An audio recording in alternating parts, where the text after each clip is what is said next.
Hello friends, welcome to story book Telugu. మనం ఈ వీడియోలో మావిడాకులు అనే స్టోరీ గురించి తెలుసుకుందాం.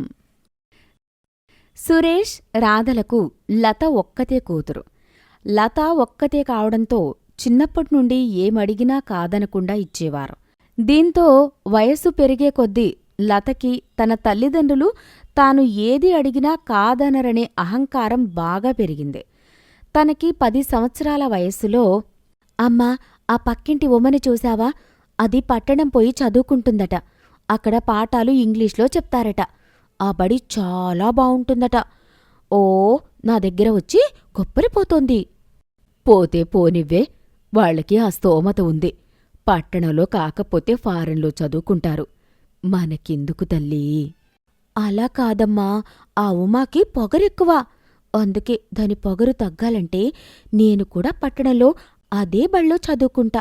నేను ఇంగ్లీషు బాగా మాట్లాడతా. నువ్వు నన్ను చేర్పిస్తావు కదమ్మా?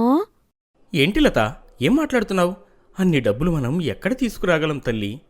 నా మాట ఇని మన ఊర్లో చదువుకో తల్లి. ఇక్కడ కూడా బాగానే చెప్తున్నారు కదా. చదువు ఎక్కడైతే ఏంటి, మనం ఇష్టపడి చదవాలి గాని. మీరు అలాగే చెప్తారు. నేను పట్టణం బళ్ళో అయితేనే చదువుతాను, లేదంటే నేను బడికి పోను, అన్నం తినను. ఇలా లత ఇంట్లో వాళ్ల మాట వినకుండా మొండి పట్టుకుని కూర్చుంటుంది. ఇంకా రాధా, సురేష్లు చేసేదేమీ లేక ఒక్కగానొక్క కూతురు కావడంతో తమ దగ్గర ఉన్న కాస్త బంగారం తాకట్టు పెట్టి లతను పట్టణంలో ఉండే బడిలో చేర్పించారు. లత అక్కడే హాస్టల్లో ఉండి చదువుకునేది. సెలవులకి మాత్రమే ఇంటికి వచ్చేది.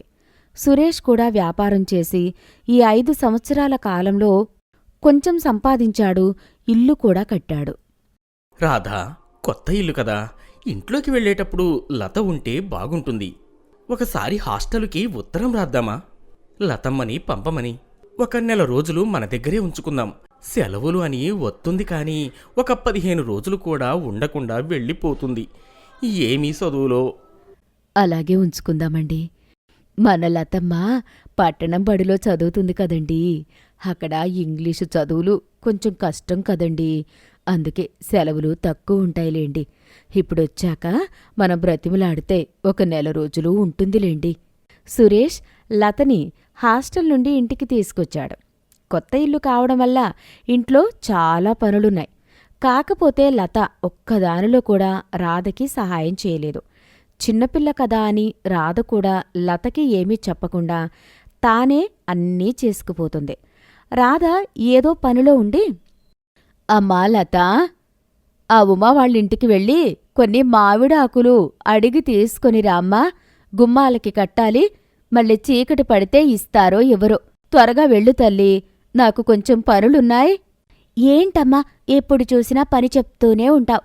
నేనేమైనా పని చేయడానికొచ్చానా ఇక్కడికి? సరేలే కాని మావిడాకులంటే ఎలా ఉంటాయి? వాళ్ళ పెరట్లో చాలా చెట్లుంటాయి కదా, నాకెలా తెలుస్తుంది?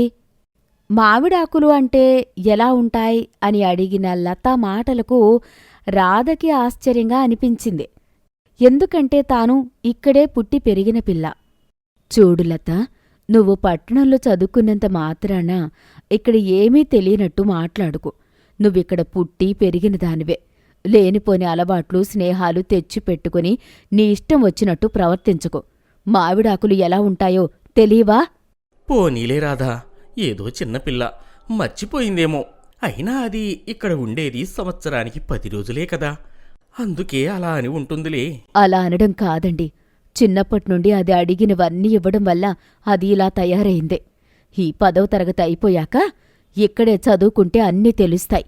లేదంటే దీనికి పొగరు బాగా ఎక్కువయి మన మాట కూడా వినదండి. చూద్దాంలే రాధా, ముందు దాని చదువు పూర్తి అవ్వనివ్వు.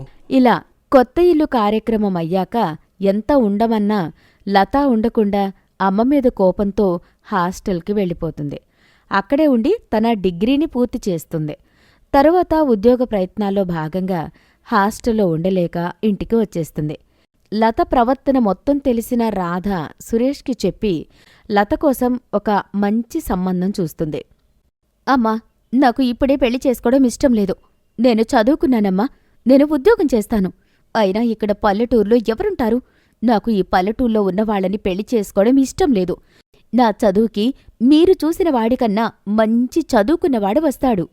ఆ వస్తాడు, కాని నీ పొగర్ను చూసి నిన్ను చేసుకోవడానికి ఎవ్వరూ ముందుకు రారు. వీళ్ళకి నీ గురించి అన్నీ చెప్పినా కూడా నిన్ను కడుపులో పెట్టుకుని చూసుకుంటారు. అంత మంచివాళ్ళు. అవునమ్మా లత, నేను ఎంత వెదికినా కూడా నీకు ఇంత మంచి సంబంధం తీసుకురాలేను. తాను మీ అమ్మ చిన్ననాటి స్నేహితురాలు అంట.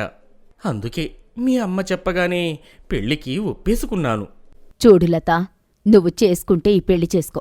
లేదంటే నీ దారి నువ్వు చూసుకుంటా అంటే మా నుండి నీకు ఎటువంటి సహాయం కూడా అందదు. నువ్వు మేము చెప్పిన మాట వినకపోతే నీ అహంకారంతో నువ్వు నీ జీవితాన్ని పాడు చేసుకుంటున్నావు. రాధ మాటలు విన్న లత ఇంక చేసేది ఏమీ లేక పెళ్లికి ఒప్పుకుంటుంది. పెళ్లంతా సవ్యంగా జరిగి అత్తవారింటికి వెళ్తుంది లత.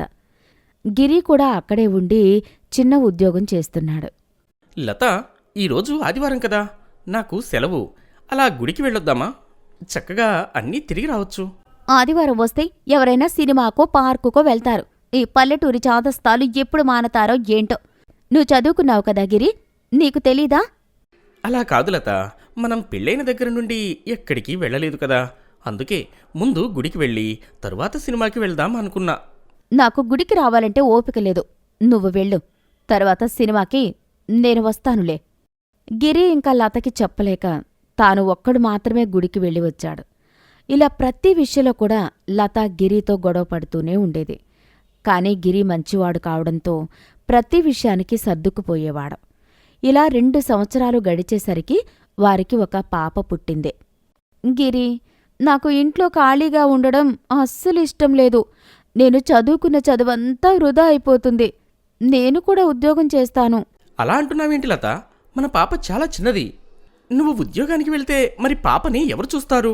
ఒకవేళ చూసినా కూడా ఈ వయసులో పాపకి నీ అవసరం చాలా ఉంటుంది. నేను పాపని మా అమ్మ దగ్గర ఉంచాలి అనుకుంటున్నాను. వాళ్ళు ఖాళీగానే ఉన్నారు కదా. నువ్వు వాళ్ళు కలిసి నా జీవితం మొత్తం పనికి రాకుండా చేస్తున్నారు. అయినా పెళ్లికి ముందు మీరు చెప్పారు కదా, నేను ఉద్యోగం చేసినా మీకు ఇబ్బంది లేదని. అవును లత, చెప్పాను. కానీ పాప చిన్నది. కొంచెం ఎదిగాక తనని పెద్దవాళ్లకి అప్పగించి మనం ఉద్యోగానికి వెళ్ళినా అటు పాపకి ఇబ్బంది ఉండదు, ఇటు మనకి ఇబ్బంది ఉండదు. అదంతా నాకు తెలీదు. నేను ఉద్యోగం చేస్తాను అంతే. మీరు మా అమ్మవాళ్ళు కాదంటే ఈ పాపని ఒక పని మనిషిని పెట్టి నేను ఉద్యోగానికి వెళ్తా. పని మనిషి? అది అవసరం లేదులే. నువ్వు ఎంత చెప్పినా వినేలా లేవు. నేను అత్తయ్య గారితో మాట్లాడి పాపని చూసుకోవడానికి ఇక్కడికి రమ్మంటాను. ఇంకా ఉద్యోగం అంటావా? నేను చేస్తున్న దానిలోనే చూస్తాను. నీకు ఇబ్బందిగా ఉండదు. సరేలే, పెళ్ళైన తర్వాత నుండి ఎన్నాళ్లకి ఒక మంచి పని చేశావో. ఇలా గిరి పాపని చూసుకోవడానికి రాధ వాళ్ళకి కబురు చేసి లతకి తను ఉద్యోగం చేస్తున్న చోటే ఒక మంచి ఉద్యోగంలో చేస్తాడు. లత కూడా రోజూ ఆఫీస్కి వెళ్తుంది. పాపని అస్సలు సరిగ్గా పట్టించుకోదు. రాధ వాళ్లే పాపకి 5 సంవత్సరాలు వచ్చే వరకు చూసుకున్నారు. లత, నీ మొండితనం వల్ల నువ్వు అసలు పాపని పట్టించుకోవట్లేదు. నేను ఇక్కడే ఉండడం వల్ల మీ నాన్నగారికి అస్సలు కుదరడం లేదు. పాప పెద్దదయిందే కాబట్టి ఇక నువ్వే చూసుకో. నేను మన ఊరు వెళ్ళిపోతున్నా. నాది మొండితనం కాదు. నేను చక్కగా ఉద్యోగం చేసుకోవాల్సిన వయసులో పెళ్లి చేసేశారు. తర్వాత ఈ పిల్ల పుట్టాక నాకసలు ప్రశాంతతే లేదు. ఏదో ఇప్పుడు కొంచెం బావుంది అనుకుంటే నువ్వు వెళ్ళిపోతా అంటున్నావు. సరే వెళ్ళు, అయితే దీన్ని హాస్టల్లో వేసేస్తాన్లే. లత, నీ ఇష్టం వచ్చినట్టు మాట్లాడకు. ఎంతమంది ఉద్యోగం చేస్తూ పిల్లల్ని చూసుకోవట్లేదు? నీకు ఉన్నది 10 మందా? ఒక్కతే కదా. చక్కగా చూసుకో. నా కూతుర్ని ఎలా చూసుకోవాలో నాకు తెలుసులే. నీకు ఇష్టం లేకపోతే నువ్వు వెళ్ళిపో. నీతో వాదించే ఓపిక నాకు అస్సల్లేదు. అలా రాధా ఊరికి వెళ్ళిపోతుంది. రాధ వెళ్ళిపోయిన నాటి నుండి ఆ పాపని లత అస్సలు పట్టించుకునేది కాదు. గిరే పాపని చూసుకునేవాడు. అటు ఉద్యోగం, ఇటు పాప, ఇల్లు చూసుకోవాలంటే చాలా ఇబ్బందిగా అనిపించేది గిరికి. లత, నీతో కొంచెం మాట్లాడాలి. నువ్వు మొత్తం ఇంటినే పట్టించుకోవడం మానేశావు. పోనీ ఇంట్లో పనుల సంగతి ఎలా ఉన్నా పాపనైనా చూసుకోవచ్చు కదా. అది ఇంకా చిన్నపిల్ల కదా. చిన్నపిల్ల అయితే ముందే చెప్పాను కదా హాస్టల్లో వేస్తా అని. హాస్టల్లో వేయవలసిన అవసరం ఏమి వచ్చింది? దానికి మనం ఉన్నాం కదా. మనమిద్దరం పనులు పంచుకుందాం. అవసరమైతే ఒక పని మనిషిని పెట్టుకుందాం. నాకు ఈ పనులన్నీ చేయాల్సిన అవసరం లేదు. కావాలంటే నువ్వు చేసుకో, లేదంటే పాపని హాస్టల్లో వెయ్యి. సరే లత, ఇప్పటి వరకు నువ్వు మారతావని ఎదురుచూశా. నువ్వు అస్సలు మారవు, బంధాలకి విలువ ఇవ్వవు. కాబట్టి నేను నీ నుండి విడాకులు తీసుకోవాలనుకుంటున్నాను. హఠాత్తుగా గిరి తీసుకున్న ఈ నిర్ణయానికి లత కొంచెంసేపు అలా ఉండిపోతుంది. గిరి అలా అన్నాడే కాని తనకు విడాకులివ్వడం ఇష్టం లేదు. ఇలా నాటకం ఆడితే అయినా లతకి బుద్ధి వస్తుంది అనుకున్నాడు. సరే అయితే నేను విడాకులకి సిద్ధంగా ఉన్నాను. నాకు ఇంటి పని తప్పుతుంది, ఈ గోల ఏమీ లేకుండా ప్రశాంతంగా ఉండొచ్చు. ఇలా గిరి లతకి తెలియకుండా ఒక దొంగ విడాకుల పత్రం ఇస్తాడు. పెద్దలందరూ కలిసి పాప లత దగ్గరే ఉండాలి అని చెప్తారు. విడాకులిచ్చేస్తే ప్రశాంతంగా ఉండొచ్చు అనుకున్నాను, కాని ఈ పాప భారం నా మీద పడింది. ఆ పాప లతని ఎప్పుడూ విసిగించేది కాదు. లత చెప్పిన మాట చక్కగా వినేది. ఊర్లో వాళ్ళందరూ లతని ఇష్టపడేవారు కాదు. ఎవరూ సరిగా మాట్లాడేవారు కూడా కాదు. ఉద్యోగం, పాపని చూసుకోవడం వల్ల తీరిక లేకుండా తరచూ జబ్బుపడేది. అరే, గిరి ఉంటే ఎంతో బావుండేది. చాలా చక్కగా మాట్లాడేవాడు, చిన్నపిల్లలా చూసుకునేవాడు.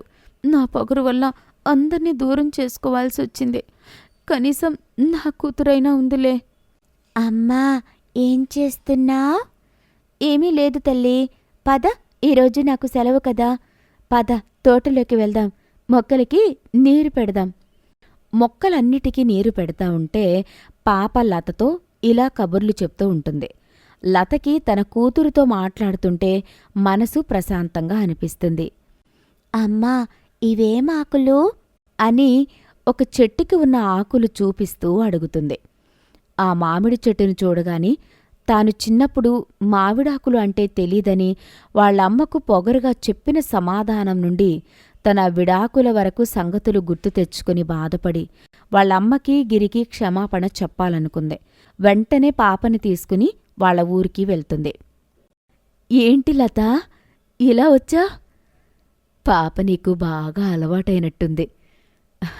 అంతా బాగానే ఉందా? ఏంటమ్మా, నా మీద కొంచెం కూడా కోపం లేదా? నేను ఎంత పొగరుగా ఉన్నా కూడా ఏమీ అనట్లేదు. ఎంత పొగరుగా ఉన్నా కూడా ఇప్పుడు మారావు కదా తల్లి. నీ మార్పు నీ కళ్ళలోనే కనిపిస్తోంది. ఈ మార్పు కోసమే మేము గిరి ఇప్పటి వరకు చూసింది. నిజానికి గిరి నీకిచ్చిన విడాకుల పత్రాలు అసలైనవి కావు. ఆ మాట వినగానే లత మనసులో ఉన్న భారం మొత్తం తీసేసినట్టయింది. వెంటనే గిరి దగ్గరికి వెళ్ళి, గిరి, నన్ను క్షమించు. ఇప్పటి వరకు నిన్ను చాలా ఇబ్బంది పెట్టాను. ఇకపై మనం కలిసే ఉందాం. నీలో ఈ మార్పు కోసమే చూశాను లత. నిజానికి నువ్వన్నా పాపన్నా నాకు చాలా ఇష్టం. కాకపోతే నీలో మార్పు కోసమే ఇదంతా చేశా. నువ్వు మారావు, అదే చాలు. లత తన తప్పులన్నీ తెలుసుకుని జీవితం అంటే మనకొక్కరికే సంబంధించింది కాదని, అది మన బంధాలు బావున్నప్పుడే బావుంటుందని గిరి పాపలతో జీవితాన్ని హాయిగా గడుపుతుంది. కథ చివరి వరకు చూశారు అంటే ఎంతో కొంత నచ్చే ఉంటుంది. వీలైతే లైక్ చేయండి, కుదిరితే షేర్ చేయండి. మరిన్ని కొత్త వీడియోస్ కోసం మన స్టోరీ బుక్ తెలుగు ఛానల్ని సబ్స్క్రైబ్ చేసుకోండి.